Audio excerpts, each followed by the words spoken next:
সিনেমার ভেতরেই যেন আরেকটি যুদ্ধ শুরু হয়ে গেছে। না, এটা দেশে দেশে যুদ্ধ নয়, রাজায় রাজায় যুদ্ধও নয়, এমনকি জমিদার ও ডাকাতদের মধ্যেও যুদ্ধ নয়। যুদ্ধ হচ্ছে মানুষ এবং মেশিনের মধ্যে, এবং সেই যুদ্ধের সূত্রপাত হয়ে গেল এই বাংলাতেই একটি ছবিকে ঘিরে, দেব এন্টারটেনমেন্ট ভেঞ্চার্সের নতুন ছবি রঘু ডাকাতকে ঘিরে।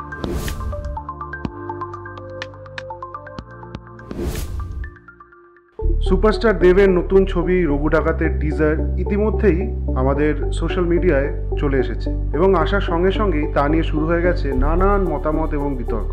এই টিজারে আমরা দেখতে পাই বিভিন্ন বন, জঙ্গল, আকাশ, বাতাস সবকিছুই যেন স্বপ্নের মতো। দৃশ্যকল্প অত্যন্ত সুন্দর, কিন্তু এই দৃশ্যকল্প নির্মাণ করেছে কোনো মানুষ নয়, করেছে এআই, অর্থাৎ আর্টিফিশিয়াল ইন্টেলিজেন্স।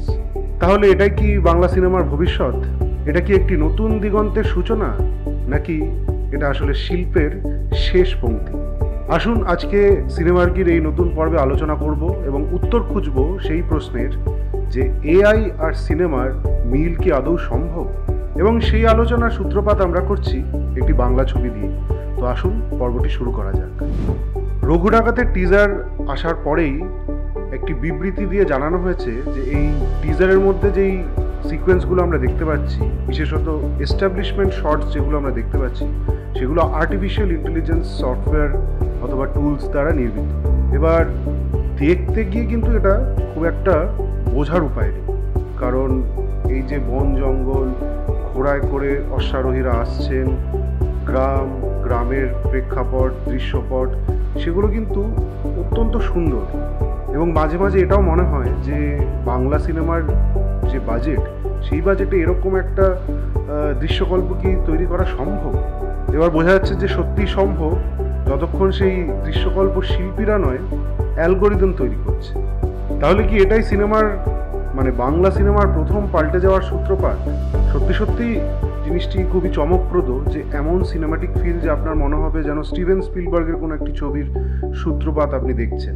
কিন্তু যত গভীরে ঢুকবেন ততই আপনার মনে হবে যে এই যে দৃশ্যকল্প, এগুলো তো যখন একটি সিনেমার মধ্যে আমরা দেখতে পাই, সেগুলো উঠে আসে একজন ফিল্ম মেকার, একজন রাইটার, একজন সিনেমাটোগ্রাফার এদের স্বপ্ন থেকে, এদের স্বপ্নে অথবা ইমাজিনেশনে দেখা বিভিন্ন দৃশ্য থেকে।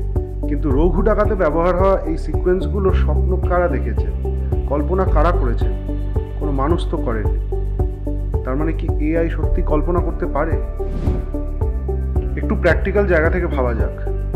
এআই শুধুমাত্র সিনেমা কেন, আমাদের জীবনের বিভিন্ন স্তরে, বিভিন্ন জায়গায় আস্তে আস্তে ঢুকছে এবং ঢুকবেও। এআই এর আবশ্যিকতা অবশ্যম্ভাবী। যেমন একটা সময় আমরা মনে করেছিলাম যে কম্পিউটার হয়তো আমরা সকলে ইউজ না করেও থাকতে পারবো, কিন্তু এখন আপনারা জানেন যে কম্পিউটারের ব্যবহার ছাড়া দৈনন্দিন জীবনযাপন একেবারেই অসম্ভব। তেমনি এআইও আমাদের জীবনে ওতপ্রোতভাবেই ঢুকে যাবে, এবং সিনেমার ক্ষেত্রে তো তার উপযোগিতাও প্রচুর আছে। শর্ট ডিজাইন করার খরচা নেই, রেকি করার খরচা নেই, লাইটস, ক্যামেরা, ইকুইপমেন্টস, এত মানুষজন, এগুলো ভাড়া করার খরচা নেই। তো যারা নির্মাতা তারা তো এআই ব্যবহার করতে চাইবেনই একটি সিনেমার যে খরচ সেটা কমানোর জন্য। তো এটা শুধুমাত্র প্রযুক্তির বিষয় নয়, এটা তো অর্থনীতিরও নিয়ম, যে যেখানেই আপনার কম খরচে ভালো আউটপুট পাওয়া যাবে, মানুষ সেই পদ্ধতিটাকেই ব্যবহার করবে। এবং আরেকটি খুব গুরুত্বপূর্ণ বিষয় হচ্ছে যে এআই এই কাজগুলো খুবই তাড়াতাড়ি করে দেয়। একটি সিনেমার শুটিংয়ের পদ্ধতিতে এই দৃশ্যগুলো তৈরি করতে যা সময় লাগবে, তার অনেক অনেক কম সময় এআই এই দৃশ্যগুলো তৈরি করে দিচ্ছে।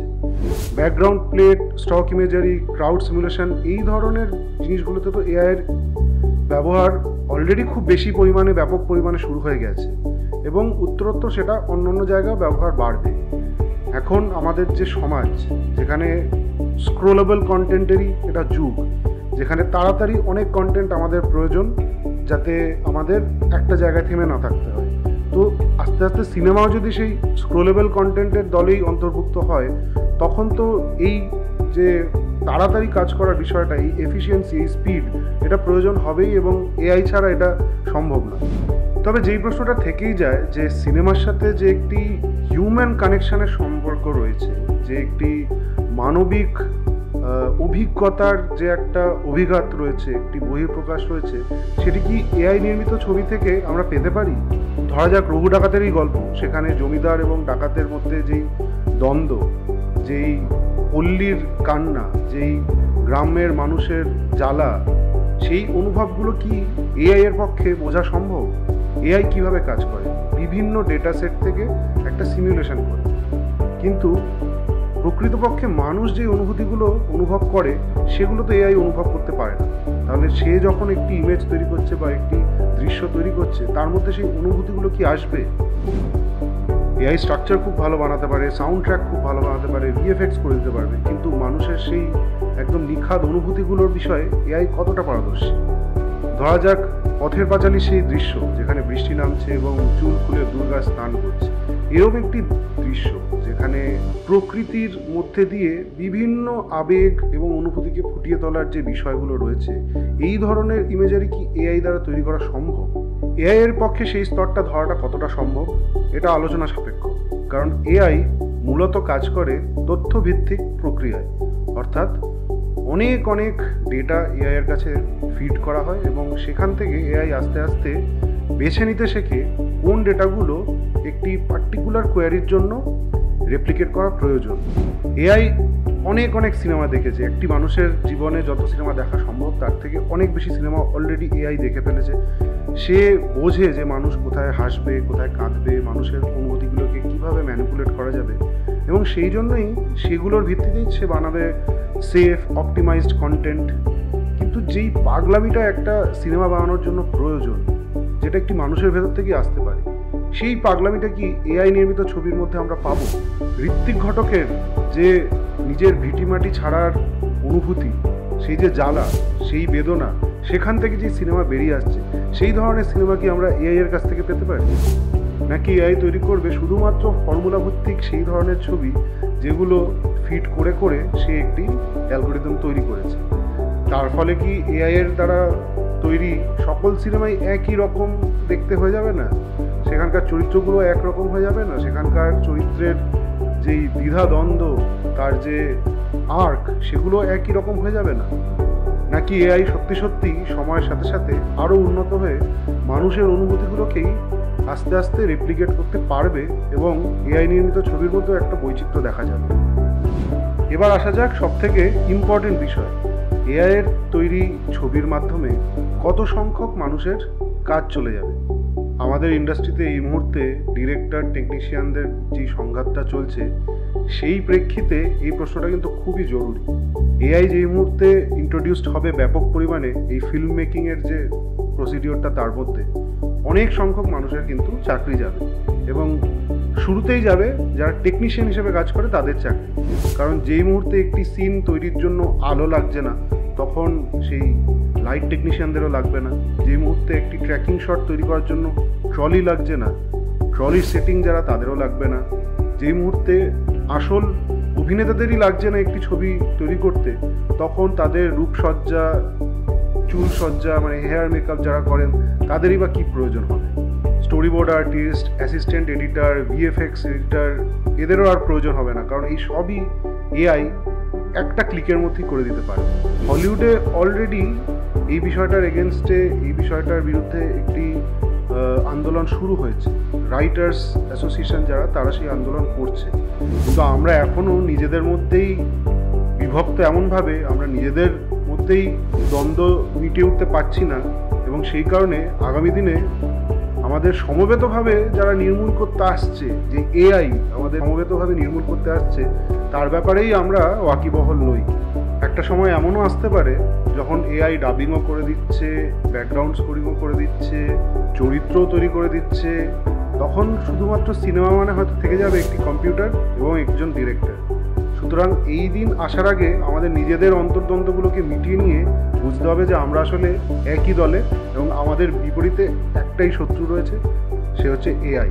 এবার সে প্রকৃতপক্ষে শত্রু নাকি তাকে আমরা নিজেদের বন্ধু বানিয়ে নিতে পারি, আসুন সেই বিষয়টা ভেবে দেখা যায়। এআইকে যদি সত্যি সত্যি আমরা নিজেদের কোলাবোরেটর বা পার্টনার বানিয়ে নিতে পারি, তাহলে কিন্তু সত্যিই সিনেমায় একটা নতুন দিগন্ত তৈরি হতে পারে।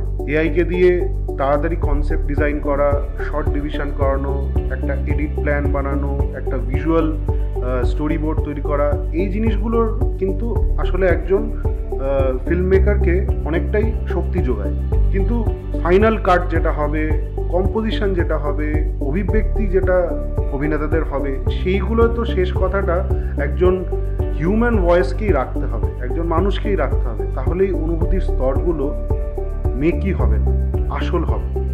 এআইকে যদি একজন নির্দেশক, একজন পরিচালক, একজন পেইন্টার হিসেবে দেখে এবং নিজেকে দেখে একজন পোয়েট, একজন কবি হিসেবে, তাহলে এই দুয়ের মেলবন্ধনে কিন্তু সিনেমা একটা অসামান্য আর্ট ফর্মে উত্তীর্ণ হতে পারে।